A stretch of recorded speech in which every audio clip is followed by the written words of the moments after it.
Hi, everybody. Hello. It's Welcome back. Yeah, Hello. welcome back for more monster facts and updates. Not monster facts. Facts. We are here. We're scientists. We are Team Monster.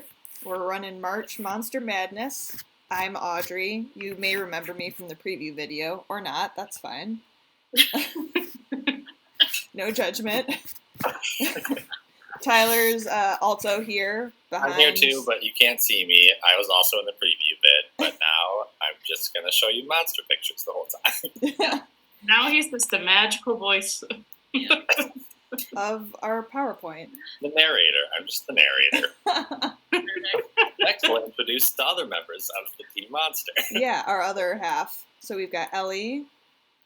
Hello, I'm Ellie. I play D&D. Usually qualified. not correctly, so get what you get. And Marissa. Hi, I also play D&D, sometimes correctly.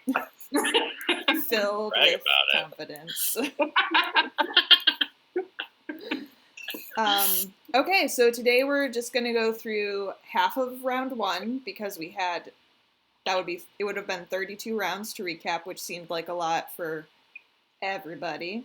So we're doing this in bite-sized chunks. So today we're doing the West March region and the Eastern Shore region. And obviously we're going to start with the West Marches because that's what Tyler has on his screen. Yep. So what was our first match for the West Marches, Tyler? So first match was the 1 seed Graz'zt versus the 16 seed the Twigblight. That was a good battle. Graz'zt. Was it really? It was. I enjoyed it. So Tyler played the Twigblight. You threw me for a loop when you initially tried to be invisible by holding still. Yeah, pretended to be a dead shrub, which was really the only chance that Twigblight had with not getting destroyed immediately. But yeah. Buddy. And then I found you and stomped on you. that was pretty much it for that one.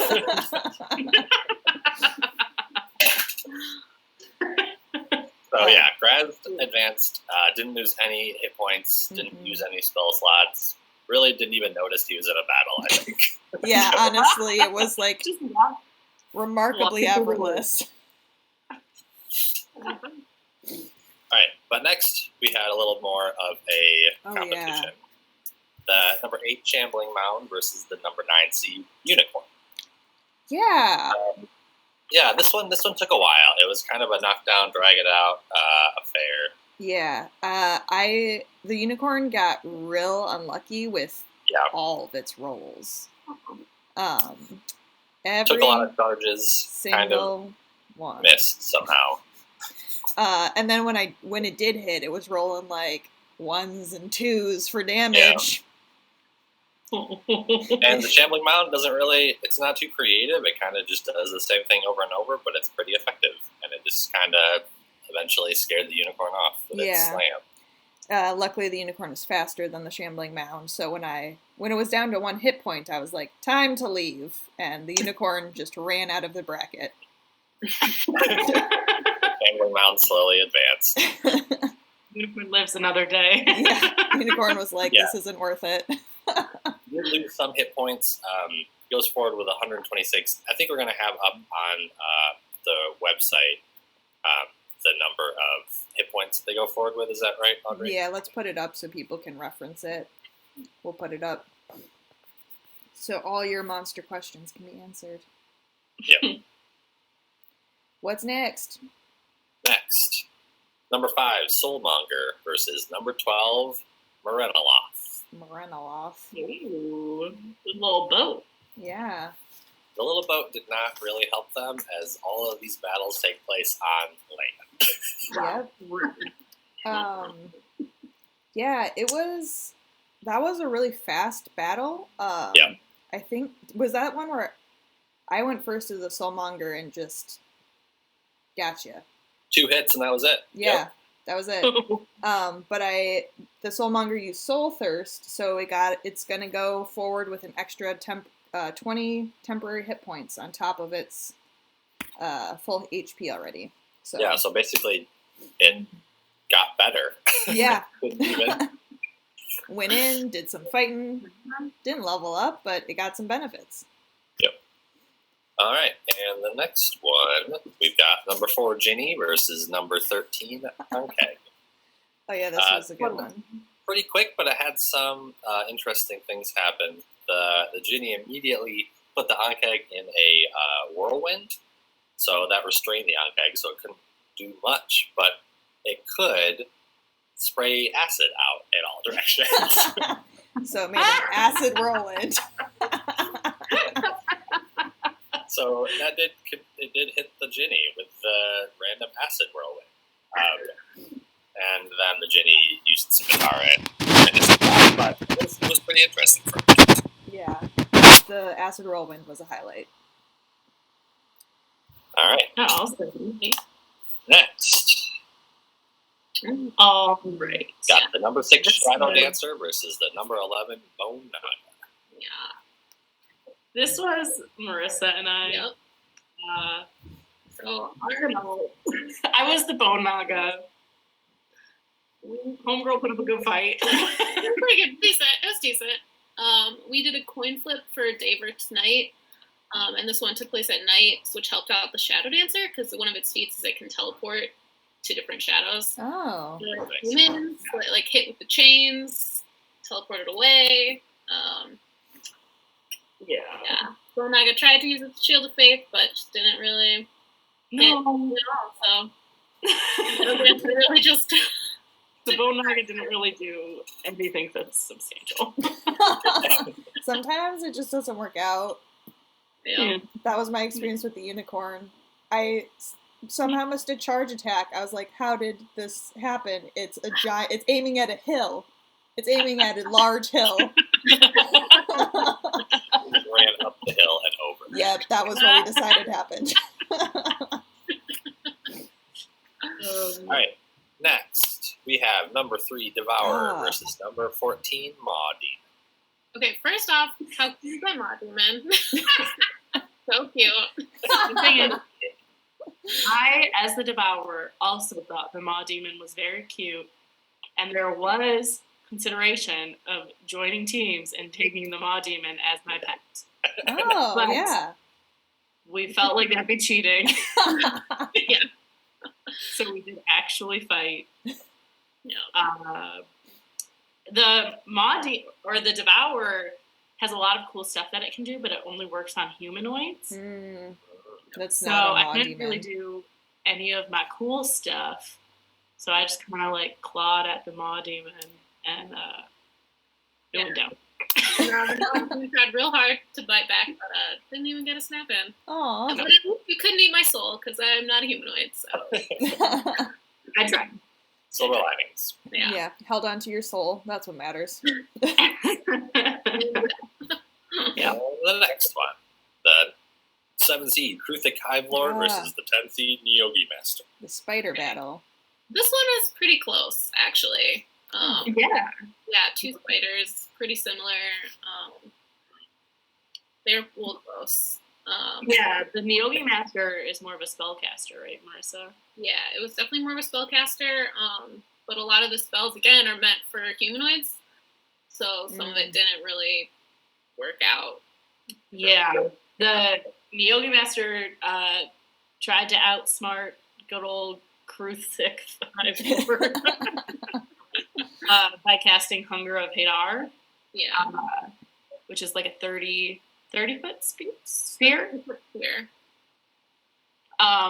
Where just like cold damage. Yeah, it takes cold damage, and then it potentially takes acid damage, I think. And it, you hear like slurping noises. That's a regular thing, but clearly the Kruthik was not having it. No. Fortunately, Marissa didn't make the slurping noises at me while we were playing. But no, the Hive Lord just kind of ran out and tried to spike the Neogi Master. The Neogi Master took bites at me and got like a lot of really good bites in. It brought down the Hive Lord's HP like significantly. Yeah, Wow. it was pretty Nice. close. Yeah. So it's But The Hive Lord. Hive Lord moves forward with 61 HP. Ooh. it's like half. Yeah. Half of what it started. Wow. That was Yeah. close. Pretty fun. Yeah.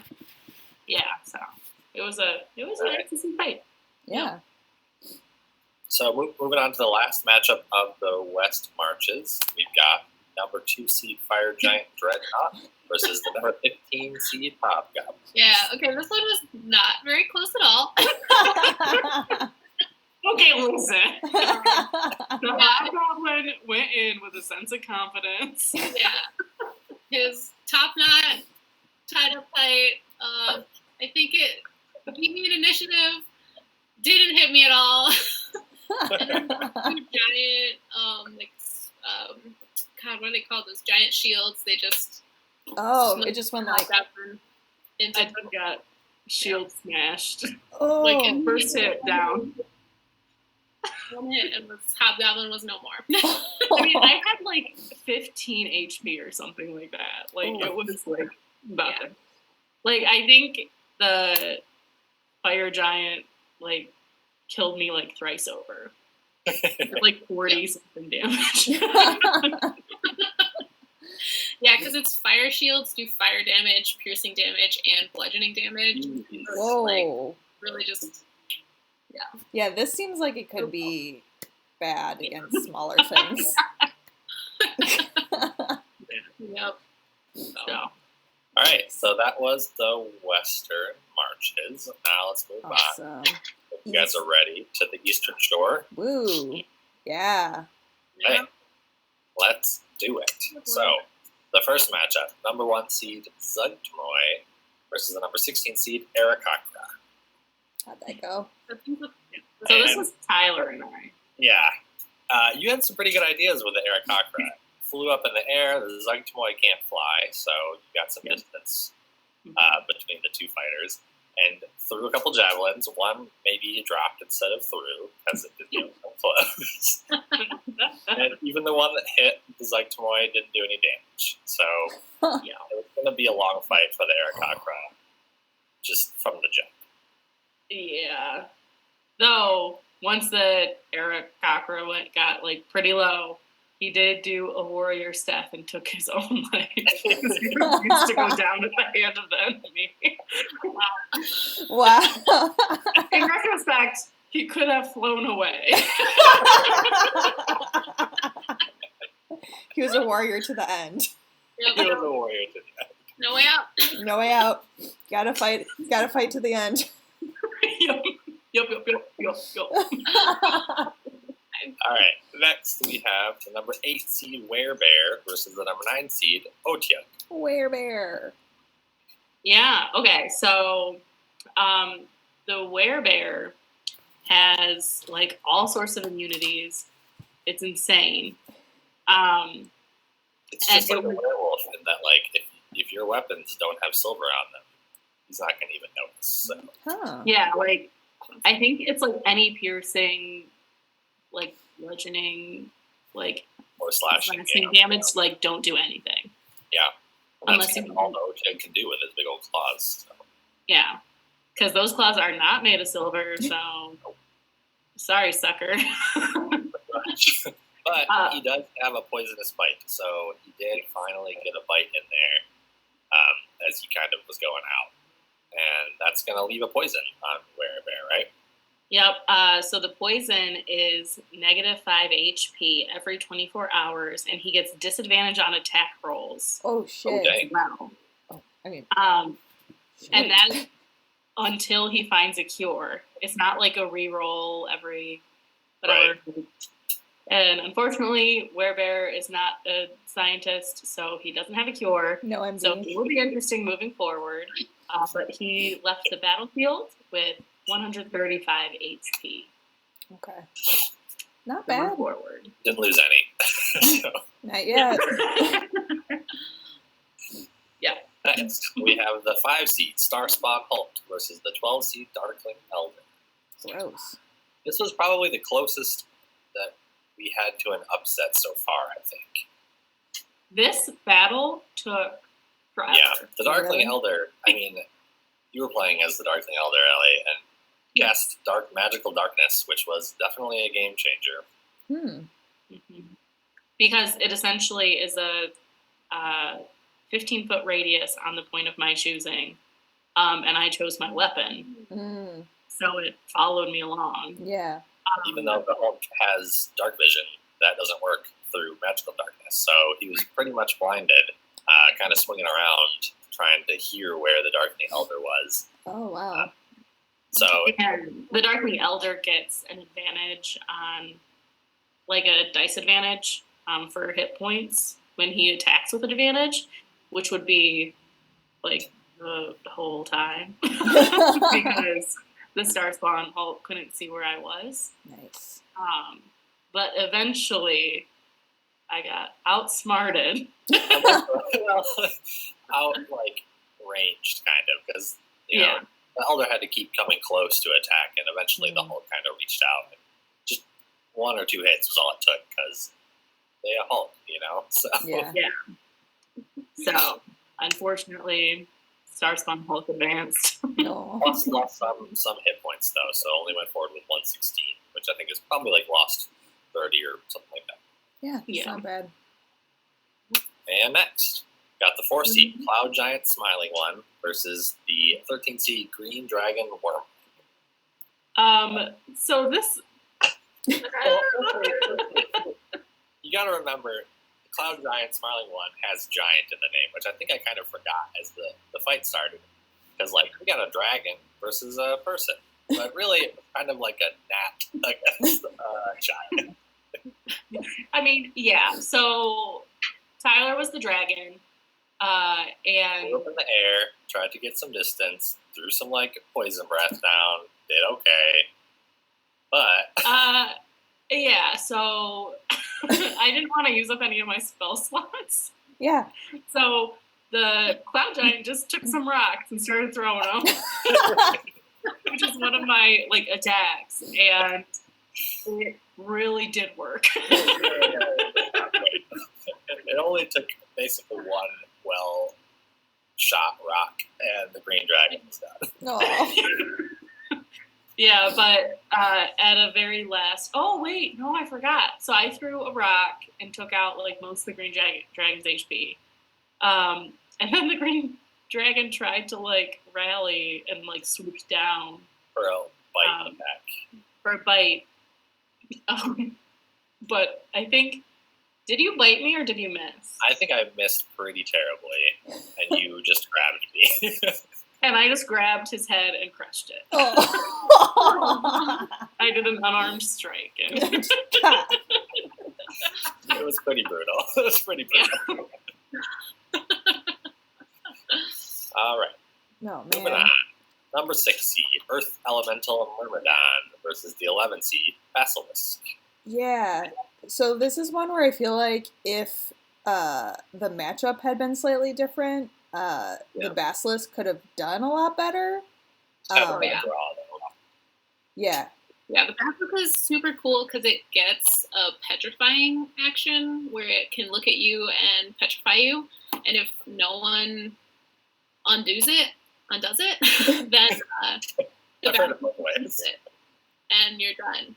So since the Earth Elemental is already literally made of rock, it didn't really work.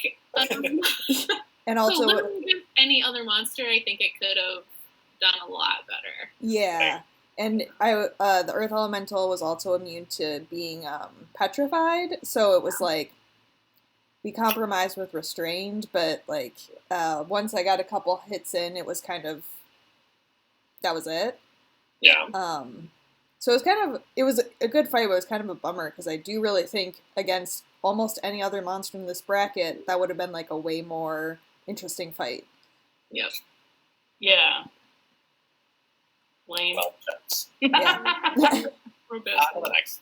Number 3, Frost Giant Everlasting One versus The 14 seed. Cool. Yeah. Aw. Really giant versus a little baby ghoul. Yeah. It didn't Yeah, go the well. ghoul did a tiny bit of damage, and the giant just has an action where it just heals up. So it was like, Oh. and yeah, I think one hit Yeah. immediately cut him in half. Yeah. It was like, it was another overkill where it was like, yep, I'm dead. Yep, cool. Stop killing me. Yeah. You get the point. Yep. All right. We got the number 7 seed Fire Elemental versus the number 10 seed Orc War Chief. Yeah. Yeah, man. Another cool one. Yeah. Just because the fire elemental can literally just light you on fire. Mm-hmm. You either have to keep taking damage or you have to use an action to put yourself out. That really just eats up some hit points. Sure. Yeah. And the Orc War Chief gets a bonus from being able to, like, hang out with his buds, but, like, it's just you on the battlefield. No buds. No buds. So, he just kind of stayed in place and kept attacking, because, like, he was definitely slower than the fire elemental, so, like, trying to get away and put himself out would have just wasted an action. Like, there's no outrunning it. So he did a lot of damage, though, still. yeah. He was pretty tough. It was a pretty close fight, actually. Yeah, he took the fire elemental, I think, went forward with quite a bit of damage. Yeah, it's going forward with a little over half. Okay, so Okay. It's going forward with 67 hit points. Not a lot. weakened. And Weakened. have to face a big boy, too. So. And brings us to our last battle. The Eastern Shore. We've got the number 2 seed Nabassu versus the number 15 seed 3 Cree. Yeah. This was another real fast one. Yeah. Because the Nabassu was not going to let the 3 Cream run away or anything. Because it has a Soul Devour attack that it can do once it kills the creature. So it kind of just... It killed it in one hit, basically. I think it was maybe 2 hits. It was 1 or 2 hits. It's carapace and then it's sad little Yeah, its little antenna. and then ate my soul. Yep, and then it ate your soul. Nabassu can eat any creature's soul, so Yeah. you got soul and you're moving on with Yeah. X points. I got 12 extra HP out of it and an extra 3d6 on like my hit dice rolling. Whoa! Yeah, and it lasts for 6 days. Holy crap. So like Enjoy moving my soul. yeah. So moving forward, it's like if it keeps winning, it's going to keep buffing itself up. Yeah. Oh, that's insane. Is that every additional soul it gets that? Yep. Every time it does that action. Oh, wow. Yeah. Might have a new front runner going forward. Yeah. He was gnarly, so. Yeah. And he's He was got pretty names. He's going to be good. He's going to be one to watch for sure. Yep. So yeah, that's how our eastern and western regions kind of wrapped up. That's what we're covering today, and we'll be back on Friday to bring you the north and south regions and those results. Thanks for joining us. Yeah, thanks everyone. Have a great day. Thanks, everyone. Hope you had fun. Listen to those recaps. The sweet, sweet monster. We had fun recaps. playing them out. So Yeah, it was a lot of fun. So if you got friends, we can try to recreate your own battles. It was a lot of fun playing it. So for sure. Awesome. I did get pretty bummed out when my really not as strong guys died. But I know. Some of us got too attached to our monsters. Okay. And I'm still shedding some tears for the basilisk. Again, anything else, it could have been. It could have been great. He could have gone so far. Got robbed. Just got robbed. No, it was really fun though. Okay. We'll see you guys next time. See you later. Bye. Bye.